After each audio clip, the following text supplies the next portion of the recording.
ঈশ্বর আর পিসিমার কথা শুনে চমকে গেল সন্ধ্যা। সম্পূর্ণ জানতে ভিডিওটিতে একটি লাইক করে দেখতে থাকো।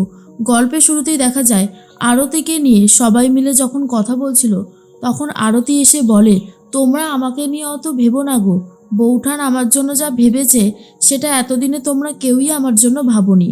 আমি এতদিন অনেক কষ্ট সহ্য করেছি, অনেক অত্যাচার হয়েছে আমার উপর, আমি আর কিছুতেই সহ্য করব না। তাই জন্যই তো আমি বৌঠানের হাত ধরে চলে এসেছি এই বাড়িতে। এরপর বৌঠান আমার জন্য একটা চাকরি ঠিক করে দিয়েছে। বৌঠানের বাপের বাড়িতে অনেক কাজ রয়েছে, সেখানে অনেক জমি জমা রয়েছে, এখন আমি চাষ করে খাবো, বুঝতে পেরেছো? চাকরি করব, সেটা যেভাবেই হোক না কেন, আমার যেমন যোগ্যতা আমি সেই অনুযায়ী করব। কথাটা শোনার পরেই বিজয়া তো ভীষণই খুশি হয়ে যায় আর বলে, বৌমা তুমি এত কিছু ভেবেছো আরতির জন্য, সত্যি বলছি তোমার এই বুদ্ধি দেখে আমি প্রশংসা না করে আর পারছি না। প্রত্যেকটা ছোটোখাটো জিনিস তুমি এত সুন্দর করে বলছো আর করছো, আমার কিন্তু খুব ভালো লাগছে। আমি জানি তুমি আরও আরও উন্নতি করতে পারবে। আজকে আমি তোমাকে এই চেয়ারে বসাবো। মেজো, যা তো গিয়ে বরণডালাটা নিয়ে আয়, আজকে সন্ধ্যাকে আমি বরণ করে এই চেয়ারে বসতে দেব। তারপরেই মেজো কাকিমণি তাড়াতাড়ি করে বরণডালা সাজিয়ে নিয়ে আসে কোনো মতন করে। আর এরপরেই বিজয়া সন্ধ্যাকে বরণ করে চেয়ারে বসতে দেয়। আর সন্ধ্যাও তখন বিজয়াকে নমস্কার করে জড়িয়ে ধরে আর বলে, এবার থেকে আপনিও কিন্তু আমার সাথে থাকবেন মাঠান। আর হ্যাঁ, বুধবার না, এবার থেকে প্রত্যেক দিন বিচার সভা বসবে, যার যা অভিযোগ আছে সবাই আমাকে এসে বলবে, কেমন?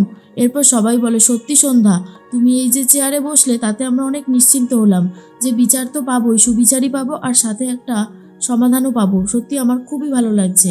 এরপরেই বিজয়া বলে, আমি তো এটাই চেয়েছিলাম, আমার পরবর্তী জেনারেশন এই জায়গাটাতে বসবে, আর সেটা সন্ধ্যা। অবশেষে বৌমা যে এরকম একটা ভালো কাজ করে নিজের যোগ্যতা প্রমাণ করে দেবে, এটা এত তাড়াতাড়ি হবে আমি ভাবতেই পারিনি। তখনই মন্টু রিন্টু প্রচণ্ড রেগে যায় আর বলে, এটা আমরা কিছুতেই মেনে নেব না। যেই পুলিন আমাদের সাথে ছিল সেই পুলিনের এত বড় শাস্তির ব্যবস্থা করলো, আবার এখন এই সমস্ত দায়িত্বও নিচ্ছে সন্ধ্যা। সন্ধ্যাকে তো এত সহজে ছাড়া যাবে না, যা করার সেটাই করতে হবে। মনে মনে ঈশ্বর বলতে থাকে, বিজয়া, আগে তুমি ছিলে আমার মেন প্রতিপক্ষ, কিন্তু এখন থেকে সন্ধ্যা হলো আমার সবথেকে বেশি প্রধান প্রতিপক্ষ। ওকে তো আমি এত সহজে ছেড়ে দেব না। এরপরেই সবাই মিলে চা খাচ্ছে আর তখনই ঈশ্বর, পিসিমা, তারপরে শৈল সবাই মিলে কথা বলতে শুরু করে। ঈশ্বর তখন বলে, দেখলে পিসিমা, দেখলে কিভাবে নিজের জায়গাটা পাকা করে নিল? পিসিমা তখন বলে, হ্যাঁ, সবটাই তো দেখতে পেলাম, ভালো হবে না ওর, আমরা ওকে কিছুতেই এখানে থাকতে দেব না। এই জায়গাটা যার তাকেই দিতে হবে। এই বাড়িতে এতগুলো ছেলে রয়েছে, সন্ধ্যার জায়গায় নীলকে তো অন্তত বসাতে পারতো, কেন বসালো? সন্ধ্যাকে, একটা বাইরের মেয়েকে কেন বসিয়েছে? আমি তো এটা ছেড়ে দেব না ঈশ্বর। ঈশ্বর তখন বলে, আমিও ছেড়ে দেব না পিসিমা, এর বদলা তো আমি নিয়েই ছাড়বো। তখনই সন্ধ্যা বলে, বলছিলাম যে এখানে কি গুজুর গুজুর ফুসুর ফুসুর করা হচ্ছে? হ্যাঁ, এত গুজুর গুজুর ফুসুর ফুসুর কিসের? আমাকে চেয়ারে বসিয়েছে বলে আপনাদের মনে হচ্ছে বিরাট একটা অভিযোগ রয়েছে, কী হলো বলুন কিছু? তখনই ঈশ্বর বলে, এই শোনো, তোমার সাথে না আমরা কোনো কথা বলতে চাই না, আশা করি তুমি কথাটা বুঝতে পেরেছ। এরপরই আকাশ তখন বলে, ড্রামা কুইন চলুন ঘরে চলুন।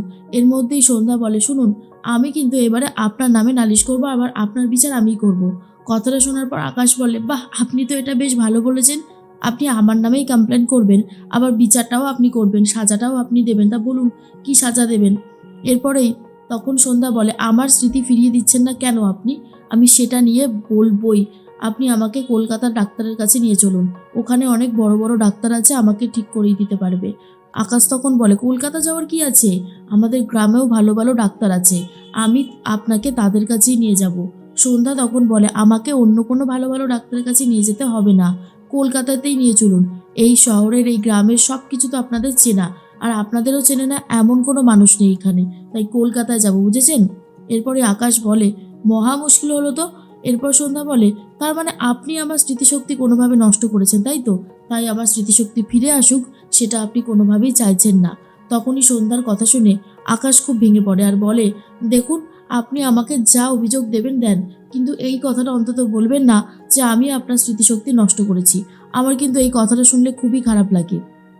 সন্ধ্যা বলে, ওরে বাবা, অন্যায় করেছেন আবার বলা যাবে না, আপনি তো দেখছি বিশাল পাকা।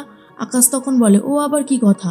এর মধ্যেই তখনই সন্ধ্যা মনে মনে ভাবে, এই ভণ্ডটাকে আর তেতিয়ে লাভ নেই, বরং আমাকেই কিছু একটা করতে হবে।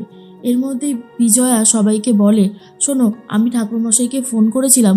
ঠাকুরমশাই বলল এই মাঘ মাসে একটা কৃষ্ণ পুজো করতে, তাহলে ভালো হবে। আমিও সেটাই চাইছি, আমার বৌমার উন্নতির জন্য এই বাড়িতে একটা কৃষ্ণ পুজো করব। আর তখনই সন্ধ্যার মনে পড়ে যায়, আগেরবারও তো একটা পুজো করেছিলেন, বলেছিলেন নারায়ণের জন্য করছে, নারায়ণ এসেছিল? তখনই আকাশ বলে, হ্যাঁ এসেছিল তো, এসেছিল। সন্ধ্যা বলে, কই আমি তো দেখলাম না। আকাশ তখন বলে, আরে বাবা, আপনি দেখবেনই বা কী করে, আপনি তো সেই সময় ছিলেন না, আর উনি এসে দেখা দিয়ে আবার চলে গেছে। কথাটা শুনেই সন্ধ্যার একটু খটকা লাগে। এর মধ্যেই পিসিমা বলে, দুদিন পর পর শুধু এই বাড়িতে পুজো হচ্ছে এই সন্ধ্যাটার জন্য। শৈল তখন বলে, পিসিমা করুক করুক, পুজো হোক। পুজো করতে গিয়ে তেল জল ফেলে রাখবো এদিকে, আর সন্ধ্যা যদি পা পিছলে পড়ে যায় তো ওর ঠ্যাংটাই খোঁড়া হয়ে যাবে, সেটা কি তুমি চাও না? পিসিমা বলে, কে বলেছে চাই না, খুব ভালো মতন চাই, এমন কিছু হোক। এর মধ্যেই বিজয়া একটু বেরিয়েছে ভজন গান শোনার জন্য, আর রান্নাঘরে মেজমা আর জ্বালাময়ী দুজন মিলে কাজ করতে থাকে। জ্বালাময়ী বলে, এরাও তোমাদের চা। পিসিমা বলে, জ্বালা, তুই কিন্তু আজকাল বড্ড বেশি শয়তান হয়েছিস। তোকে কখন বলেছিলাম 2 কাপ চা আনতে, আর এখন আনলি? আচ্ছা মেজবউ, এখন রান্না করছো কেন? মেজবউ তখন বলে, আসলে পিসিমা, কালকে তো নিরামিষ হবে আর এটা আমিষ ঘর, তাই আজকে রাতে রান্নাটা তাড়াতাড়ি সেরে নিয়ে ভালো করে সার্ফ জল দিয়ে মুছে পরিষ্কার করে রাখবো। কথাটা শোনার পরেই শৈল তখন বলে, তাই বৌদি, বলছিলাম কি আমাকেও একটু কাজে নাও না, আমিও একটু পরিষ্কার টরিষ্কার করি। তখনই মেজ বৌদি বলে, তুমি করবে? তুমি করতেই পারো, না করার তো কিছু নেই। শৈল তখন বলে, হ্যাঁ, এই কাজে যদি আমিও যোগ দিতে পারি তাহলে আমারও খুব ভালো লাগবে। তোমরা নেবে গো? জ্বালাময়ী মনে মনে বলে, কোনোদিন তো কাজ করতে এগিয়ে আসে না, কোনো আবার গন্ডগোল করবে না তো? এর মধ্যেই তখনই সন্ধ্যা চলে এসেছে আর বলে, কি হচ্ছে রান্নাঘরে? সন্ধ্যার কথা শুনে শৈল তখন বলে, এখন রান্নাঘর সার্ফ জল দিয়ে পরিষ্কার করা হবে। তুমিও তো এই বাড়ির বউ, তুমি করবে না পরিষ্কার? তখনই মেজ বউ বলে, এই সর্বনাশ করেছে রে, সন্ধ্যাকে দিয়ে এখন পরিষ্কার করানো যাবে না। সন্ধ্যা যে প্রেগনেন্ট সেটা তো কাউকে বলতেও পারবো না, এখন দিদিও নেই, কি যে করি। সন্ধ্যা তখন বলে, হ্যাঁ হ্যাঁ নিশ্চয়ই করব, কেন করব না, আমি এক্ষুনি পরিষ্কার শুরু করছি। এরপরেই শৈল আর পিসিমা হাসাহাসি করতে থাকে আর বলে, ব্যাস, কাজ হয়ে গেল। আর অন্যদিকে তখনই সন্ধ্যা ওপরে উঠেছিল আর পা পিছলে পড়েই যাচ্ছিল, তখনই নীল চলে আসে ঘরে। সন্ধ্যা পড়ে যাওয়ার আগে নীল মেঝেতে পড়ে যায়, আর নীলের গায়ের ওপরেই পড়েছে সন্ধ্যা, তাই সন্ধ্যার অতটাও চোট লাগেনি, লেগেছে সব থেকে বেশি নীলের। সন্ধ্যা তখন বলে, এটা কি হলো, আপনি আমাকে পড়তে দিলেন না কেন? তখনই নীল বলে, আরে আপনার কি মাথা টাথা খারাপ হয়ে গেছে নাকি, আপনি নিজে যেচে যেচে পড়তে চাইছেন কেন? আপনাকে পড়তে দেওয়া হবে না। তখনই মেজমা বলে, সন্ধ্যা সন্ধ্যা তুমি এখান থেকে চলো, এসো, এই বলেই নিয়ে যায়। কিন্তু সন্ধ্যার মনে মনে রয়েছে সে পড়বেই পড়বে। এরপরে সিঁড়ি থেকে আকাশকে ভয় দেখাতে থাকে যে নিচে গড়িয়ে গড়িয়ে পড়বে। আকাশ তখন বলে, এই মেয়েটার মাথা নিশ্চয়ই খারাপ হয়ে গেছে, এনাকে যে এখন কি করে বোঝাই। এর মধ্যেই চলে এসেছে মেজমা আর বলে, সন্ধ্যা এরকম করতে নেই, এসো এসো আমার সাথে এসো, বলেই সন্ধ্যাকে নিয়ে যায়। আর শৈল আর পিসিমা বুঝতে পারে গন্ডগোল কিছু একটা হচ্ছে, না হলে এমন তো হতো না।